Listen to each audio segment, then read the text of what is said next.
Good morning, patrons. Today we have a request from Teresa on being present with our family. And I'm going to talk about that. I just want to make a little note for yesterday.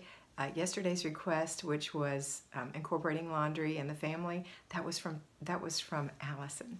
Anyway, this is from Teresa. I always like to give everybody their credits, and I don't think I did yesterday. I'm sorry, Allison, but Teresa, thank you for this suggestion. And this is a great question, Teresa. How do we be present? How are we present for our family?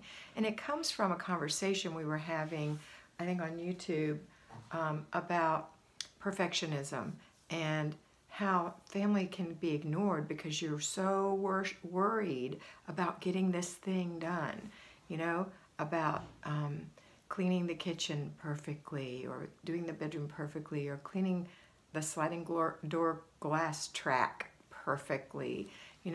Get your work done, do it the best you can in the amount of time that you have, and go on.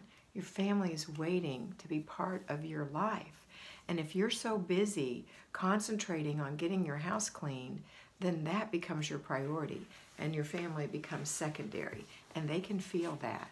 And they crave your attention. That's why they hang on you all the time. And that's why they don't want you to work in your house, because that's the way you've done it in the past.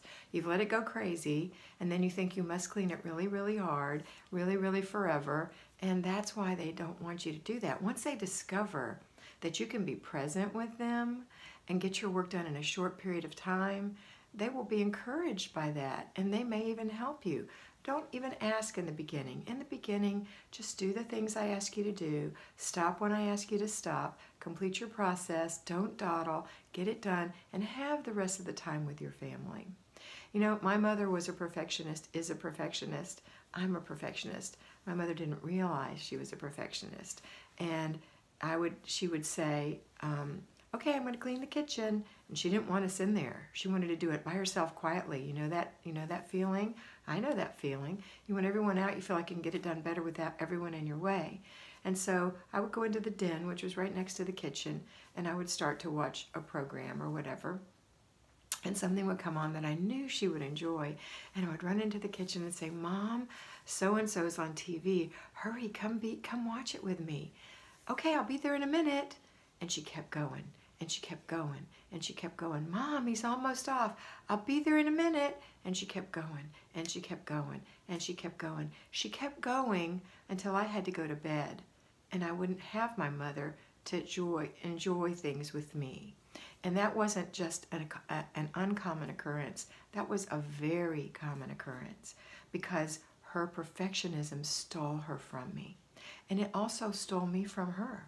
And I'm not saying this for you to feel sorry for me. I'm saying, because I love my mother and we have a wonderful relationship, but I'm saying that there were many times that we could have even had a better relationship, maybe shared some things, some kind of guidances that I might have needed at the time, but instead she was in the kitchen or in the bedroom or whatever she was doing, perfectly cleaning everything.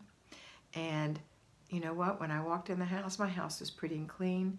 But that didn't give me the warmest feeling. The warmest feeling was to see my mother. Now, I was proud of our home, but I didn't realize until I was an adult and started doing Flylady that it didn't require that kind of care to keep your house looking pretty and clean and give everyone a warm feeling when they walked in. You don't have to perfection clean. So let go of that kind of control and get a different kind of control in your life. Enjoy your children. Having conversation and communication with your children is infinitely more important than deep cleaning every little thing in the kitchen every day or whatever you're trying to do. So I want you to let go. If you've got a big mess, if you've let it get into a mess, it doesn't mean you're not a perfectionist. It probably means you are a perfectionist, because what happens is you drill down so hard into one thing that everything else falls apart because you don't know how to take care of things. I didn't know that that wasn't the only way to clean my home. I didn't know. And I'm teaching you a different way so that you know that your focus is your family. So in your vocation as wife, mother, homemaker, make sure that you are a great parent, a great mother. Make sure that you're a wonderful wife, a caring wife, and make sure that you're a great homemaker. And part of being a great homemaker is to get it done and get it out of the way Being a poor homemaker is when you're constantly homemaking and you can't seem to make it work. That's why the system works so well, because you get your morning routines done before the kids get up. You put your kids through their morning routine, so that part of their life is over. It's done. Then you go through you get your laundry routine done at some point. Laundry does itself in the background. You do your little bit of paper so you can get that pressure off of you. That's loving yourself. And your morning routine is loving yourself, getting yourself ready every morning. And then you go straight into being with the family, having breakfast, whatever. And then maybe the kids go to school, maybe you homeschool, that's fine. That's part of their little work life, and your work life is the homemaking things. If you're a payroll flybaby, you also have a work life. If you're not, you're going to be at home, and I want you to develop who you are. Find out who you are. Find out what you like to do, and do those things. But get your homemaking done first.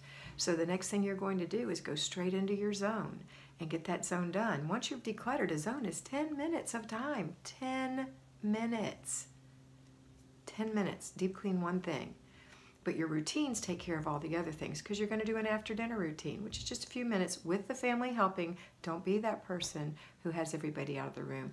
Incorporate your family. Get them learning how. What if you're sick with the flu? Nobody knows how to do a dang thing because you haven't taught them. Teach your family how to do things. Do it together. Make it fun. And then the before bed routine is very important for you. It's very important for your children. Everyone needs to get some good rest. But in the meantime, you've got these pockets of time to be with them, to interact with them, to love them. And you have pockets of time for yourself, to interact with yourself. Find out what it is you love to do, to love yourself. Okay? All right. So that's it for today. I hope this really helped you. Have a wonderful day, and always remember to be beautiful, because you are beautiful.